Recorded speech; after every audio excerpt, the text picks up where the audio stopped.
It's really common for kids to get to kindergarten before anyone notices that they have a fine motor deficit because unfortunately there's not a lot of education available for parents on what the fine motor milestones are or how to support their child in meeting them. If you're new here, my name is Emily. I'm a pediatric occupational therapist and I'm the one that's working with kids who get to school with a fine motor deficit. So here are some things you can do with your child who's between the ages of 2 to 3 to make sure that their fine motor skills stay on track. So one thing that kids this age should be doing is unscrewing jars. So this morning, my 2.5-year-old unscrewed a jar of honey and it was very frustrating, but also a great sign for his fine motor skills. During play, your child should be able to push and wind a toy and they should be able to turn a single page when you're reading a book.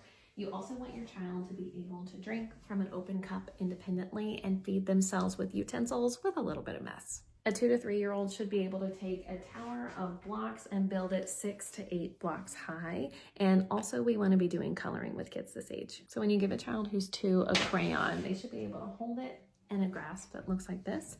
And when you draw a vertical line, a horizontal line, and a circle by the age of 3, we want them to be able to do that and then also copy it without watching you do it. We also want to see a 2-year-old able to lace a large bead that looks like this onto a shoestring. Now, a lot of fine motor deficits are based on a child's exposure to activities. Of course, if a child hasn't been exposed to lacing, they're not going to be able to do it. So if your child isn't able to do all of these things, it's not a sign that you need to panic. It's just a sign that maybe you need to introduce a couple more of these activities.